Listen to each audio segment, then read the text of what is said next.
السلام عليكم، مرحبا بكم في فيديو جديد ونهار جديد. كنتمنى ان شاء الله تكونوا في احسن الاحوال وصحه جيده. اليوم ان شاء الله غادي نشارك معكم واحد الحلوه كتجي بنينه وسهله واقتصاديه كيف ما كتشوفوا. يعني الشكل ديالها راه كيشهي وسهله واقتصاديه. نتمنى ان شاء الله تعجبكم. يعني غير بيضه وحده غتحضروا هاد الحلوه ديال لاكريم اللي كتجي اكثر من رائعه، كتذوب في الفم وبنينه وسهله. كنتمنى ان شاء الله تتبعوا الفيديو حتى الاخر باش تعرفوا ان شاء الله على طريقه تحضير هاد الحلوه. الشكل ديالها كيفاش غادي نحضروها ان شاء الله. سهله واقتصاديه، يعني واحد الجينواز كتجي بنينه وكتجي هشيشه. اما تزين يعني كيبقى لكم الاختيار تزينوا كيف ما عجبكم، تبدعوا فيها كيف ما عجبكم. الاساس هو الجينواز اللي غادي نوريكم ان شاء الله. صدقوني كيكه كتستحق التجربه، حلوه ديال لاكريم يعني كتستحق التجربه. غادي ندوزو ان شاء الله لطريقه التحضير. وكيف ما قلت لكم يعني حلوه سهله واقتصاديه وما غاديش توحلوا مع الجينواز. يعني واحد الطريقه سهله باش غادي نوري لكم ان شاء الله. غادي تحضروا هذا الشيء كامل غير في الهاشوار. يعني غتخلطوا كل شيء يعني بلا ما غادي تحتاجوا يعني هنا ضراب كهربائي. هنا كيف ما شفتوا عندي كاس ديال السنيده وكاس ديال الحليب وكاس ديال الطحين، نص كاس ديال الماء، وعندي هنا واحد نص كاس ديال الزيت هو هذا. هنا عندي جوج اكياس ديال الخميره، وعندي هنا جوج اكياس ديال الفاني، وعندي هنا حبه ديال البيض. كيف ما قلت لكم غتحضروا هذه الحلوه الرائعه. وهنا عندي كيس ديال الكاكاو. صافي، هادو هما المكونات اللي غادي نحتاجو. هنا غادي ناخذوا هذاك نص كاس ديال الماء، غادي نزيدوا عليه واحد المعلقه ديال الشوكولاط اللي كنستعملو مع الحليب، يعني معلقه كبيره تكون عامره. كنديروها مع هذاك الماء وتنخلطوه مزيان كيف ما غادي تشوفوا. صدقوني هاد الجينواز يعني اول مره غادي نشاركها معكم يعني بهذه الطريقه سهله. يعني ما غاديش يحتاج باش انكم تطلعوا هاد المكونات. غادي تحضروا غير هاد الشيء كامل في الهاشوار، غتخلطوا هاد الشيء كامل في مره واحده. يعني راه كتجي واحد الجينواز ساهله وكتجي يعني رطبه وسهله واقتصاديه. كنتمنى ان شاء الله تعجبكم. وهذا هو الهاشوار فاش غادي ان شاء الله نخلطوا كامل هذا الشيء اللي ما شاء الله غادي نسهل عليكم الجينواز. يعني غتحضروها بطريقه سهله، راه يعني ناجحه 100%. غير جربوها ان شاء الله على حسابي، غتصدق لكم ان شاء الله. غير تبعوا الطريقه ان شاء الله والخطوات اللي غادي نشارك معكم. هنا كيف ما شفتوا درت بيضه، ودرت هنا كاس ديال الحليب وكاس ديال السنيده، وغادي نزيد هنا نص كاس ديال الزيت،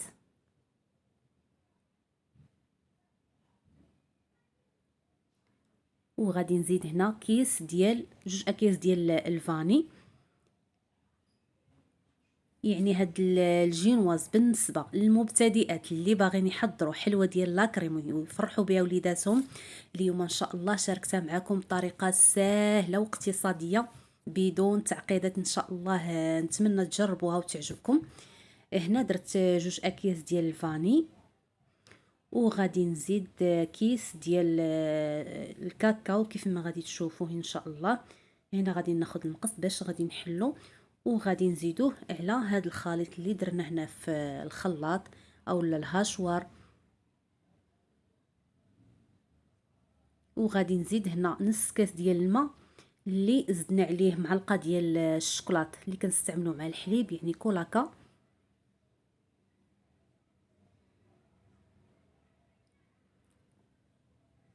صافي، هنا غادي نخلطوا هاد المكونات مزيان، وغادي نخليو الخميره والطحين حتى من بعد ان شاء الله. وغادي نقول لكم شحال ديال الطحين غادي نستعمل في هاد الحلوه ديال الجينواز. هنا غادي ناخذوا هذاك الطراب وتنخلطوا هاد الشيء كامل في مره واحده. صدقوني راه ساهله واقتصاديه ولاول مره كنشاركها معكم ان شاء الله بهذه الطريقه. نتمنى ان شاء الله تعجبكم، يعني غير جربوها. هنا كنخلطوا هاد الشيء كامل كيف ما كتشوفوا. من بعد ان شاء الله غادي نزيدوا الطحين. هنا بعد ما خلطنا يعني هاد السوائل حتى كيوليو لنا على هاد الشكل، يعني كيولي لنا هاد الخليط خفيف. غادي نزيدوا الطحين. غادي نزيد هنا كاس ديال الطحين كيف ما شفتوا، يعني يكون مغربل من قبل. وغادي نزيد 2 اكياس ديال الخميره.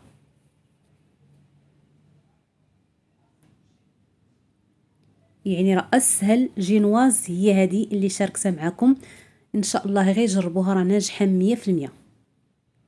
كنزيد هنا كيف ما شفتوا هذوك 2 اكياس ديال الخميره، وكنعاودوا نخلطوا يعني هذا الخليط مره اخرى. من بعد غادي نزيد يعني الطحين.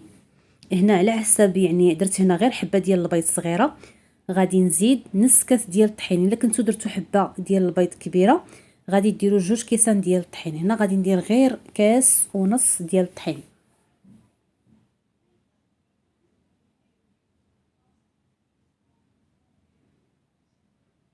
يعني نتوما كتخلطوا، حيني الخليط ديال الكيك خاصو يكون خفيف.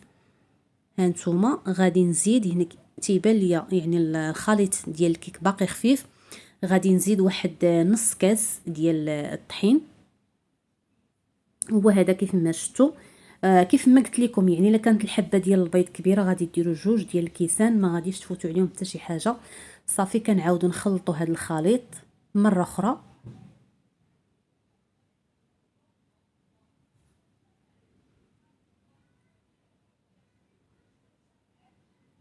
صافي هنا بعد ما تخلط ليا الخليط، يعني راه ساهله دغيا كتوجدوها. هنا بعد ما خلطناه، هو هذا القوام ديال الكيك او لا الجينواز. هذا هو القوام ديالو كيف ما شفتوا، يعني الخليط كيكون خفيف. هنا خديت لاطه دهنتها بالزبده ودرت ليها هذاك الورق كيف ما شفتوا. كنفرغوا فيها هذاك الخليط. الفران تيكون يعني شاعل من قبل على 150 درجه او 180 على حسب الفران ديالكم كيفاش داير. المهم دابا صافي غادي نخويو هذاك الخليط وغادي ندخلوه هاد الجينواز ديالنا. يعني الفران كيف ما قلت لكم يكون شاعل من الفوق ومن التحت حتى غادي طيب. وهذا هو الشكل ديالها بعد ما طابت، راه كتجي خفيفه. غادي نخليوها حتى غادي تبرد، ومن بعد ان شاء الله غادي ندوزو باش نوجدو الكريمه باش غادي نعمرو. هنا كيف ما شفتوا قلبتها في واحد الورق ديال الزبده وكنحيدو هذاك الفوقاني، يعني كيتحيد بسهوله، يعني راه ما كيلصقش. ها نتوما كتشوفوا يعني كل شيء قدامكم، يعني اسهل جينواز هي هذه. غتحضروها بعينيكم مغمضين. هنا كيف ما شفتوا غادي نخليوها على جنب حتى غادي تبرد. ها نتوما شوفوا الشكل ديالها كيفاش كتجي رقيقه وكتجي خفيفه، يعني بحال البونج. ها نتوما يعني حركوا فيها كيف ما بغيتوا، راه ما كتقطع ما حتى شي حاجه. صافي هنايا غادي نخليوها حتى غادي نقطعها ان شاء الله. هنا غادي نشارك معكم. هنا كتاخذوا واحد الورق يعني مقوى يكون قاصح، وكتاخذوا العبار اللي بغيتو نتوما، يعني تقطعوها دائريه او لا مستطيله كيف ما غادي نقطعها ان شاء الله على الطول. هنا كناخذ هذا الورق المقوى باش كيعطيني العبار يعني يكون مقاد. غادي نقطعها على 3 طبقات كيف ما غادي تشوفوا. هنا كنشد العبار بهذيك الورقه وتنقطعوا، او لا كان عندكم شي اطار كتقطعوا به. صافي هنا كيف ما شفتوا قطعت هذوك الشرائط غادي نديروهم في الوسط. وهنايا عندي 2 ديال الجينوازات هما هادو، وهادوك الشرائط اللي بقاو لينا ديال الجناب تنديروهم في الوسط ديال الحلوه باش كتجينا على 3 طبقات. هنا غادي ناخذ كاس ديال الحليب يكون بارد هو هذا، وغادي نزيد عليه الكريم شانتي او الكريمه يعني اللي موالفين كتستعملوا. هنا غادي نستعمل غير هاد الكريمه ديال البودره اللي كتكون فيها 100 غرام. غادي نزيدوها على الحليب، وغادي نزيد 2 معالق ديال الشكلاط اللي كنستعملو مع الحليب، يعني كولاكا غادي نستعملو 2 ديال المعالق كبار هما هادو. صافي غادي نخلطوا هادشي كامل بالطراب حتى غادي نطلعوا الكريمه. كنطربوها مزيان كيف ما غادي تشوفوا حتى كتطلع لينا هاد الكريمه وكدير لينا هذاك المنقار كيف ما كتشوفوا ديال العصفور. صافي كنحبسوا من التطراب. دابا غادي ندوزو ان شاء الله للمونطاج ديال الحلوه. هنا خديت واحد الكاس درت فيه كاس يعني ما طايب، ودرت فيه معلقه ديال القهوه سريعه الذوبان وشويه ديال السنيده على حسب الحلاوه، وكنسقيو به الحلوه ديالتنا بهذه الطريقه. كيف ما شفتوا كناخذوا هذيك القطعه الاولى كنسقيوها مزيان بهذاك المشروب ديال القهوه، وغادي ناخذوا الكريمه كنعمروا بهذه الطريقه. يعني كنديروها على 3 طبقات ان شاء الله. هانتوما غتشوفوا كل شيء قدامكم، يعني راه ساهله هذه الحلوه. كتحضروها يعني نهار بنهار، ساهله ساهله بزاف. نتمنى تعجبكم ان شاء الله. هنا هذوك القطع اللي تيبقاو لي كنديروهم في الوسط باش كتجينا على 3 طبقات، وكنعاودوا نسقيوهم. وغادي ندير يعني الطبقه الاخرى فوق منهم باش كنغطي قبل ما غادي ندير الكريمه ان شاء الله. يعني راه هاد الجينواز كتجي هشيشه ورطبه، يعني واخا كاع ما تسقيوها كتجي كتذوب في الفم. صافي هنا كيف ما شفتوا درت ليه هذاك المشروب ديال القهوه، وغادي نعمروها بالكريمه. من بعد صافي هنا غادي نزيد يعني الطبقه الاخيره هي هذه، وكنعاودو نسقيوها. صافي هنا كيف ما شفتوا يعني كنقادو ليها الجناب وكنغطيوهم بهذيك الكريمه.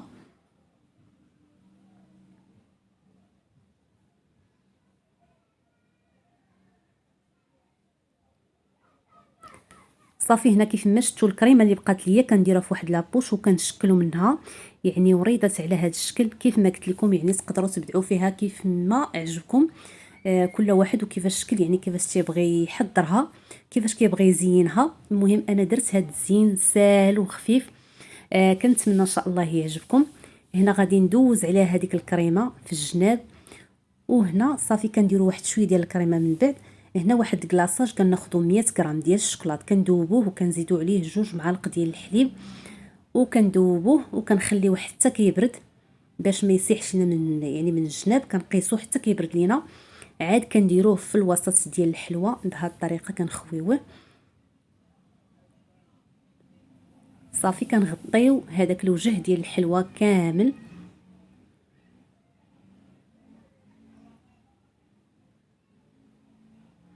يعني كلاصاج ساهل واقتصادي. وصافي هنا غادي نزينو بهذا الشوكولات كيف ما شفتوا هنايا.